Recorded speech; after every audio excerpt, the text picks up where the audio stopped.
Bonjour, je vous propose de corriger les exercices sur l'adjectif qualificatif. Cet ensemble d'exercices a dû être fait la semaine dernière. Afin que vous appreniez mieux votre fiche outil, nous les corrigeons ensemble aujourd'hui. Commençons tout de suite avec la première activité qui était une activité d'observation. Rappelez-vous, vous avez dû compléter un texte à trous. En voici maintenant la correction que je vous lis. Il les tira de dessous le lit l'un après l'autre. Ces pauvres enfants se mirent à genoux en lui demandant pardon.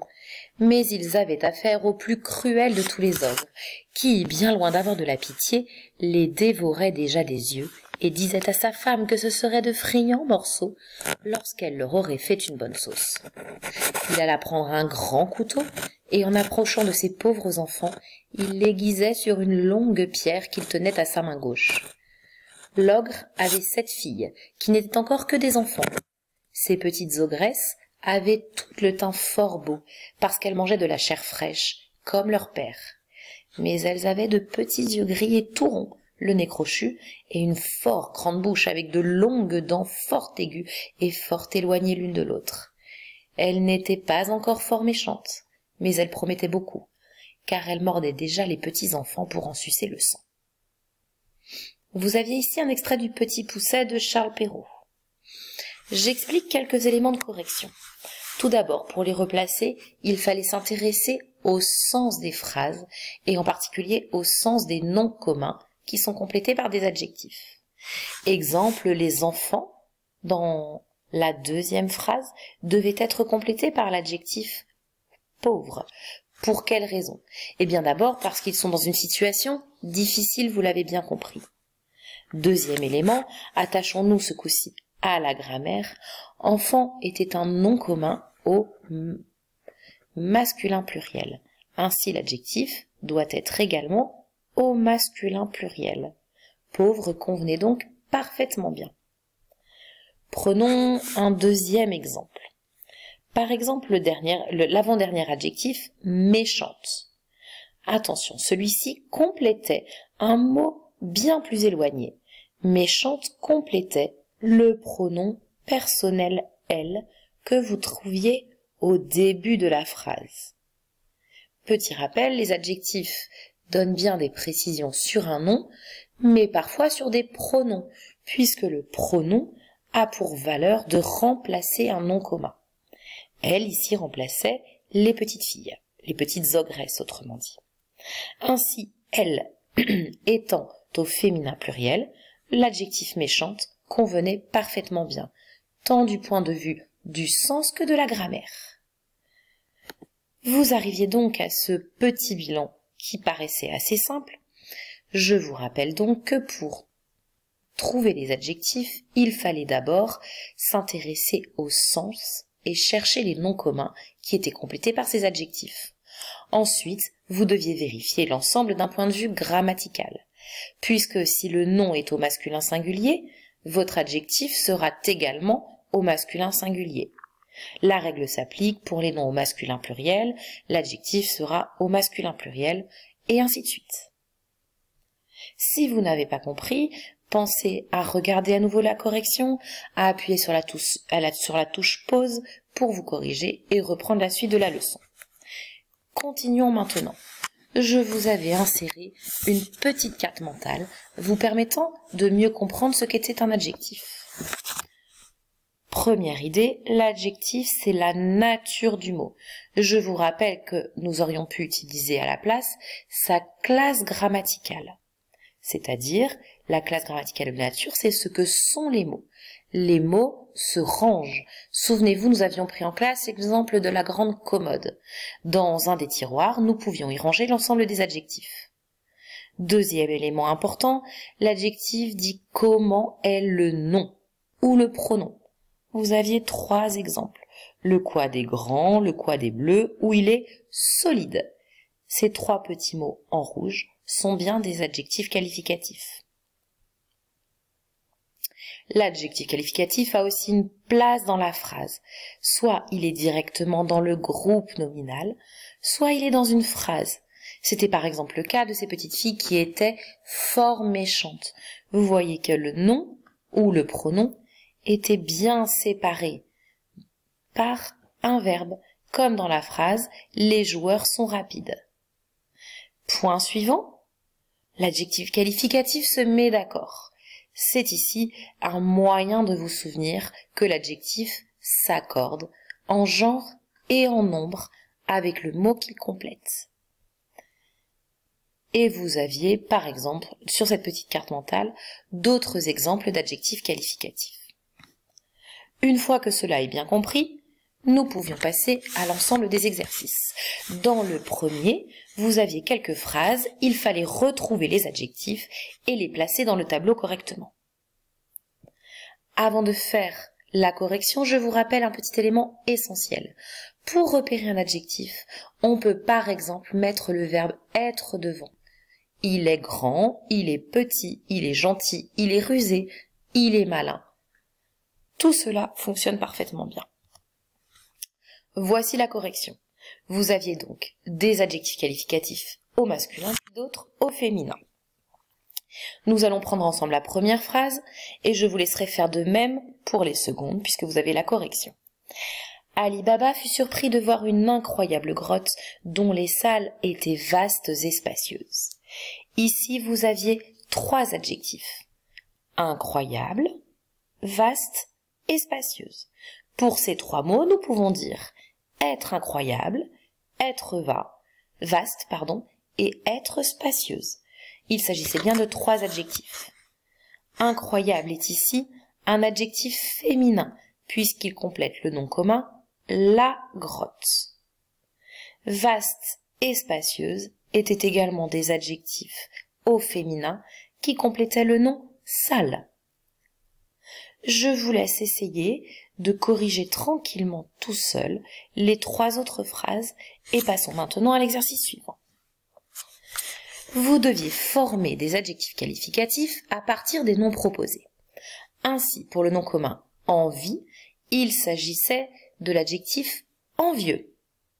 Pour sel, c'était bien évidemment salé.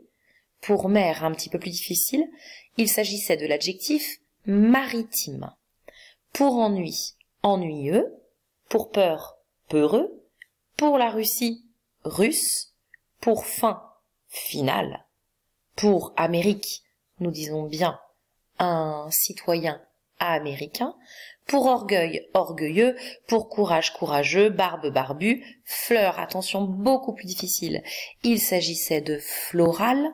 Nous disons par exemple que le fleuriste pratique l'art floral avec un O, c'est-à-dire l'art des fleurs. Et pour joie, joyeux. Je vous laisse corriger tranquillement votre exercice. Si vous avez besoin, n'hésitez pas à appuyer sur le bouton pause et à reprendre ensuite la vidéo. Continuons avec l'exercice suivant. Vous deviez écrire au singulier ces groupes nominaux qui étaient tous au pluriel. Attention, il y avait de nombreux pièges, l'exercice était donc plus difficile. Prenons le premier groupe nominal. Des champs laboureux, labourés, ce qui donnait au singulier un champ labouré et. Pas de difficulté. Deuxième groupe nominal, des puits profonds, qui donnait au singulier un puits profond. Remarquez bien ici que puits, même au singulier, conserve son S. Troisième groupe nominal, des minerais précieux, ce qui donnait un minerai précieux. Pardon, j'ai fait une faute de frappe, corrigez-la bien, des minerais précieux. Ici, minerai n'a pas de S et précieux, puisque il se termine par un X, garde la même orthographe, au singulier comme au pluriel. Groupe nominal suivant, des temps anciens, ce qui donnait un temps ancien. Même chose que pour puis, temps garde son S, qu'il soit au singulier ou au pluriel. Groupe nominal suivant, des voix graves, donner une voix grave, voix avec un X.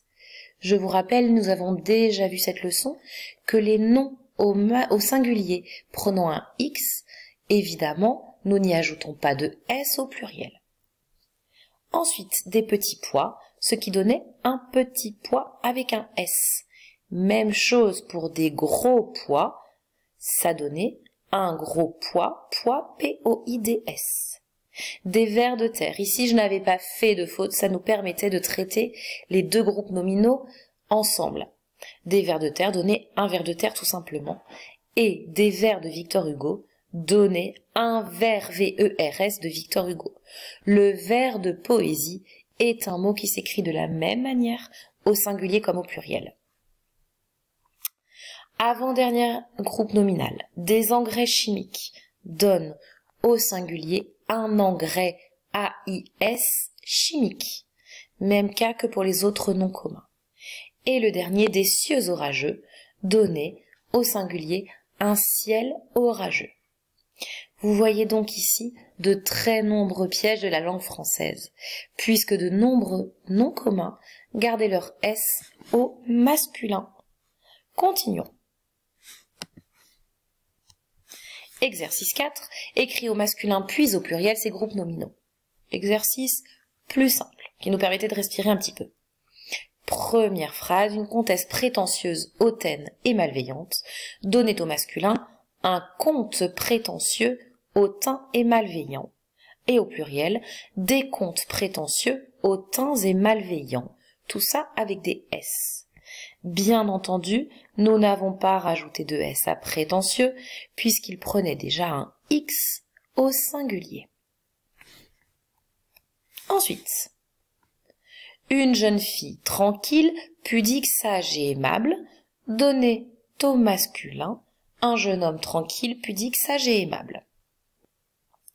L'ensemble de ces adjectifs, remarquez-le, n'a absolument pas changé. Au pluriel, il suffisait d'y ajouter des S et cela donnait des jeunes hommes tranquilles, pudiques, sages et aimables. Troisième groupe nominal, une déesse immortelle, capricieuse et violente. Ce groupe nominal donnait au masculin un dieu immortel, capricieux et violent. Vous remarquez ici plusieurs cas intéressants. Immortel au masculin se termine par EL. Puisqu'il se termine par une consonne, vous devez la doubler pour passer au féminin. Deuxième point intéressant, le féminin des adjectifs en EUX donne euse. Ainsi, continuons maintenant avec la dernière phase. Vous deviez, dans cet exercice, regarder si les adjectifs étaient supprimables, si la phrase avait ainsi du sens. Première phrase, elle avait de petits yeux gris et tout ronds, le nez crochu et une fort grande bouche avec de longues dents fort aiguës et fort éloignées l'une de l'autre. Ici, vous pouviez supprimer les adjectifs. Certes, il y a moins de détails, moins de précision, mais la phrase avait tout de même du sens dans sa construction. Au contraire, lorsque cet adjectif est dans la phrase suivante, elle n'était pas encore méchante. Ici, si nous enlevons le méchant qui complète le pronom elle, la phrase n'a plus aucun sens. Nous ne pouvons pas dire elle n'était pas encore. Ainsi, vous avez là un point important. Lorsque cet adjectif est séparé du mot qu'elle complète par un verbe, on dira de cet adjectif qu'il est attribut. Au contraire, lorsque l'adjectif est devant ou après le nom, on dira qu'il est épithète. Attention à l'orthographe de ces mots. C'est donc bien la même chose dans les deux phrases suivantes et je vous laisserai faire en autonomie les deux autres. Je vous afficherai uniquement la correction. Le héros de Cro-Blanc est un animal sauvage. Ici, cet adjectif est supprimable. Le héros de Cro-Blanc est un animal aurait du sens. Il est placé juste à côté. Il est donc épithète. Au contraire, dans la dernière phrase, son histoire est émouvante. L'adjectif ne peut pas être supprimé. On ne peut pas dire son histoire est. Ainsi, il est séparé du nom histoire par le verbe être. Il est donc attribut. Je vous laisse regarder tranquillement les trois dernières phrases pour vérifier que vos réponses soient justes. N'oubliez pas de poser toutes les questions qui seront nécessaires par pronote ou par mail afin que je réponde à vos questions. Vous pouvez maintenant apprendre tranquillement votre fiche outil et faire le QCM qui correspond. Bon courage à vous tous!